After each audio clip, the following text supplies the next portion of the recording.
Hello and welcome to another episode of the Play It On Repeat podcast, the podcast where I talk about some of my favorite albums and review them through the context of my current music tastes. On this one, we're going to be talking about the Stay Hungry album by Twisted Sister. Stay Hungry is the third studio album for the band, and it was released in 1984. Stay Hungry is the band's most popular release by far, and it's the band's only platinum record. In fact, it went double platinum. In 2004, the band re-recorded all 9 tracks for this album as a anniversary album and titled it Still Hungry. Metal Rules ranked the album 5th on their list of top 50 glam metal albums of all time. All songs on the album are written by Dee Snider. So my thoughts on this one are simple. It's the best performing album from the band for a reason. It's always been my favorite from them as well, and it's going to be an 8 out of 10 for me before this listen. With that being said, let's get into the songs. Song 1, Stay Hungry. This being the title track, I surprisingly could not find any information about the writing process or anything about it online. With that being said, the song starts with an upbeat guitar riff and a driving drum beat. This one's super catchy. I really enjoy the guitar riffs, even though they're very simple, and the drums on this one are great as well.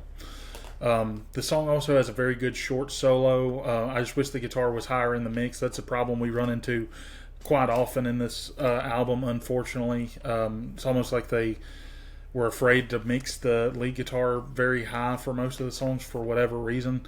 It leads to a lot of the solos getting a little muddy, and it's like the guitar's having to compete with the drums in most of these songs for attention.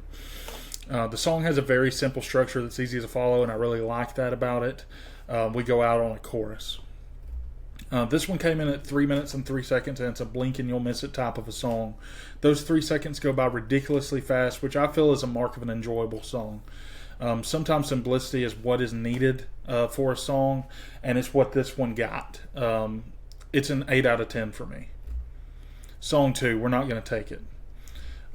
This song was a single, and it reached number 21 on the Billboard Hot 100 singles chart, making it Twisted Sister's only top 40 single. It is the band's highest selling single in the United States, having been certified gold on June 3rd, 2009 for sales over 500,000 units. In 1985, it received criticism from the Parents Music Resource Center, including the song on its Filthy 15 list for alleged violent lyrical content, allegations that were refused by lead singer Dee Snider. It was because of allegations against musicians that Dee Snider actually went and testified before the Senate in 1985 in Washington, and he not only held his own, but he made those politicians look stupid. If you haven't watched clips of Dee Snider in the Senate, you should go watch that. He really fought against some stupid stuff that was going on in the government at the time, and he did really well at it. Granted, they still ended up having all those parental advisory stickers on everything anyway, but he really held his own. The song opens with another driving drum beat, and Dee starts singing soon after.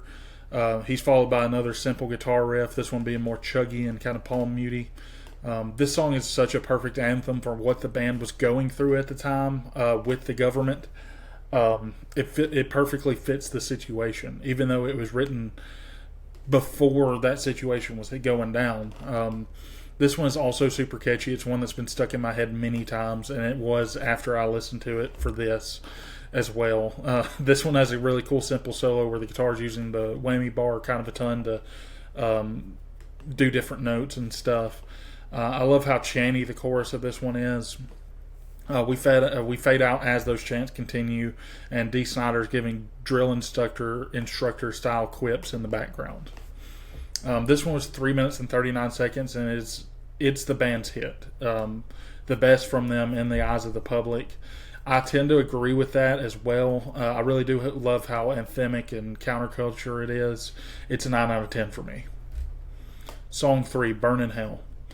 Twisted Sister performed the song Burn in Hell during a cameo appearance in the 1985 film Pee-wee's Big Adventure, which is where I kind of knew this song from. The song opens with a big chord and a slow trudging guitar riff, which is really different from the first 2 songs on the album. They were a lot more high pace. We get a cool lead part as well early on from the guitar. This is also the first song that the bass is very high in the mix for. Dee's delivery in this song, to me, makes him sound more like Alice Cooper in the beginning. At least just over a minute in, we pick up the pace more akin to the first two songs. This is once again a very catchy song that has my favorite solo from the album to this point. They finally mixed it high enough for you to hear everything going on. After the solo, we bring the energy back down, and we only have bass and drums and Dee singing lowly. I really enjoy this part, but it only lasts for about 30 seconds. And after about 30 seconds of that, we go back into the higher energy part, like the main part of the song, and we fade out off of that. This one is 4 minutes and 43 seconds, and it's super underrated in my opinion. I feel like this one deserves a lot more attention than it gets. It's an 8.5 out of 10 for me. Song 4, Horror Terraria. This song is comprised of two songs being put together. The two songs that comprised this song became the basis of Twisted Sister singer Dee Snider's 1998 film Stranglehold, in which Captain Howdy was played by Snider himself. The song opens with a horror sound effect you'd hear in Psycho or something like that, like whenever somebody's like going to stab somebody. And then we get another slow chuggy riff. Dee is also doing a more sinister delivery of his lyrics in this one. Musically, this one almost feels like kind of like Black Sabbath in the first half. The main riff for the chorus is very doomy, and I guess it reminds me of Black Sabbath possibly because I've been listening to Black Sabbath recently with me just covering Paranoid. But I really enjoy it. The solo is also one of my favorites so far as well. Not as good as Burning Hell, but it rivals it. We fade out of the first half as the chorus is still going on. We cut immediately into the second half of the song. I assume since the songs were put together this way, it's all kind of one big story. This seems to be the part after Captain Howdy has killed the person in the first part. This part is called Street Justice, implying that they're going to get justice for the band's actions after he's let off on a technicality. Seems to me really similar to the story of Freddy Krueger in a way from Nightmare on Elm Street. The drums in the second half of this one stick out as well. I really enjoy the performance here from the drums. This one ends on the sounds of Screaming Mom. This one was 7 minutes and 43 seconds, and the one negative I do have to say about it is I wish they had done a better job combining the two songs and not had it feel like two totally separate songs on the same track. If they were going to do that, they should have kept it as two separate songs. But with that being said, it's an okay song. That the first half to me is better than the second half. The second half kind of drags it down a little bit for me. It's a 7.5 out of 10 for me. Song 5, I Wanna Rock.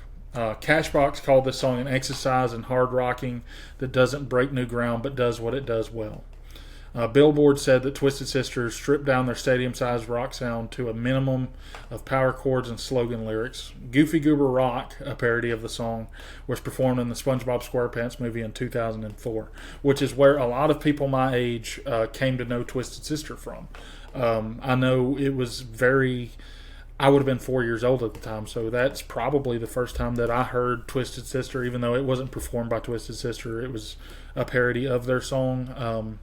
I believe my dad showed me Twisted Sister as a result of that being in the SpongeBob movie.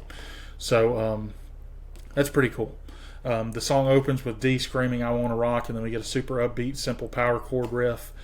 Dee's delivery and the verses of this one are super spoken word, at least for part of it, like as opposed to the melodic style of actually singing. But it really works. The bass in this one also gets to shine through a little bit as well. This solo is amazing in this one. It almost sounds like a different person playing it, honestly. Very different from the rest. It's mixed differently. It's a lot higher in the mix than like I was talking about earlier, how it's kind of muddied by the drums and stuff and being too low in the mix. The song ends by fading as Dee and a crowd are chanting back and forth at one another. This one is 2 minutes and 59 seconds, and it's right up there where we're not going to take it. These two songs are kind of 1A, 1B as far as popular songs from this band. And in my eyes, that's true as well. So it's also going to be 9 out of 10. Song 6, The Price. Snider wrote The Price while Twisted Sister were recording in their second studio album, You Can't Stop Rock and Roll in England during 1983. The song was inspired by Snyder's feelings at the time, having been in England for 4 months without being able to see his wife and son, who were back in the U.S. The song came to Snyder after he answered the phone in the studio and had a brief conversation with guitarist J.J. French's sister-in-law, Ricky. He told her that he was feeling homesick and was unhappy about being away from his family, and she replied, "Well, Dee, I guess that's the price you have to pay." And it's really sad that you kind of have to trade one thing for the other. You have to trade getting to spend time with your family for your dream. And that's kind of what he talks about in this song. And it's really powerful. This one opens with a drum fill and a lead guitar part. It's definitely a power ballad. The guitars are kind of going back and forth between clean and distorted throughout the song. And like I said, the story of this one's one that every musician shares, touring musician anyway. Talks about missing things at home so that you can live your dream and further your career, and how it's kind of like being stuck between a rock and a hard place. Like, it's hard to complain about having your dreams and being able to tour or be at a studio in a different country, but at the same time it sucks not to be able to be with your wife and kids, and I totally understand that. This is another song that fades out on the chorus. The price comes in at 3 minutes and 49 seconds, and it's another hidden gem from the band, in my opinion. Another song that you should have heard of before. Like, unless you've dove into Twisted Sister, it's one that you're not going to hear about. You're not going to hear people talking about this one on the streets or something like that. But I feel like it should have gotten some love like that, and it just didn't for whatever reason. It's another 8.5 out of 10 for me.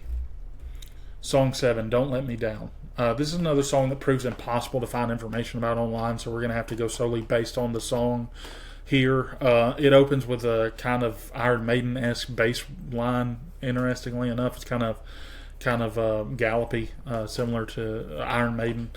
And Dee starts singing soon after, and the instruments settle. The drums are driving this one once again. This one stays more simple throughout as well. It has a serviceable solo, definitely not one of the best of the album, but it's okay. The song, in my opinion, suffers a bit from the chorus being just the name of the track in this case. It works sometimes, but not for me here. Like, there's other songs on this album we'll get to that have the same kind of formula of using the track of the title of the song as your chorus, but it doesn't work in this case to me. I don't know if it's the instrumental behind it that makes it not work. I don't know if it's just, I don't know what it is. I can't pinpoint it, but I didn't like it that much. We fade out once again on this one. This one was 4 minutes and 27 seconds, and something about this one that just didn't click for me, honestly, as much as the rest of the album. It's the weak spot to this point, so it's a 7 out of 10 for me. Song 8, The Beast. For whatever reason, I'm really struggling to find information on the back half of this album. Sorry for that. But this one opens with another simple trudging guitar riff and drum part. The bass joins as the pace picks up some. Dee Snider delivers his first lines almost like Scar from Lion King, honestly. Like, that's the thoughts that I had. He sounds like Jeremy Irons. He gets out of that quickly, but that's the thought that I had, like, right when he first started singing. I really like the riffs in this one as well. It's another one that sounds kind of Sabbath-like. This is another one that similarly to the last has a chorus that repeats. However, whatever reason, it works more for me in this situation, in this song. We end on a big power chord from the instruments, and the song's just over. It abruptly ends. The Beast comes in at 3 minutes and 29 seconds, and while it's not my favorite from the album, I definitely still appreciate it. I had a lot of fun with it. It's an 8 out of 10 for me. Song 9, SMF. The title of this is abbreviation for Sick Mother Effer, a term of endearment used for the band to describe their fans earlier in their career. The song opens with some cymbal hits and a short guitar riff in between. The song is kind of one that is meant as kind of a thank you to fans for listening to the album, as far as I can tell, which is like a really cool thing for a band to do. I love when artists genuinely appreciate their fans, and when they know that, you know, you don't have to come and listen to this band, you know, and it's really cool to have a band do something like this for their fans. This one is another cool solo that unfortunately goes back to the ways of the earlier songs in the album, though, of the solo not being high enough in the mix. I did enjoy the parts of it that you can clearly hear, but it has the same thing where it's kind of fighting with the drums and the other instruments to kind of get the attention while it's happening. We repeat the chorus after the solo and go out on one big chord once again. This one came in at 3 minutes, and it's a great way to end the album, in my opinion. Like I said, I really like what the band decided to do with this one, like kind of giving the fans like a, thank you for coming, and we're going to rock out for you one more time, and then get out of your hair type of thing. And I really like that. It's another 8 out of 10 for me. So with that all added up and averaged out, we came out to an 8.2 out of 10, just above what I gave the album before this listen. This one had some songs that really impressed me and showed me the band wasn't just a one-hit wonder at all, even though they're kind of made out to be that. Like even in the Wikipedia page that I was looking at, they kind of just straight out said that the band was a one-hit wonder, and I don't. Maybe commercially, yes, but they made some very good music in their time. And I had heard all of these songs, but I'd heard them years and years ago, back when I was a kid, and I had not revisited this album in a long time. And it surprised me a little bit. I'm going to be completely honest with you. I really did enjoy this one, and I'm glad I decided to give it a listen. Just so happened that I saw somebody on TikTok talking about Twisted Sister, and I was like, man, that Stay Hungry album's pretty good. So I'm glad that I happened to see that video. But with that being said, we're all done, and I just have to say thank you for watching. And please like and subscribe if you're on YouTube and you enjoyed, or share with a friend if you're on Spotify. Also, if you haven't, please go follow my TikTok account. If you just look up the Play It on Repeat podcast on TikTok, it should come up. We have music discussions there every day. Right now I've been talking a lot about guitars. As you can see, I'm a guitar player, but I've been talking about guitars a lot lately, but I talk about rock and metal music all the time on there. Like I said, almost every day. Thanks again. Bye.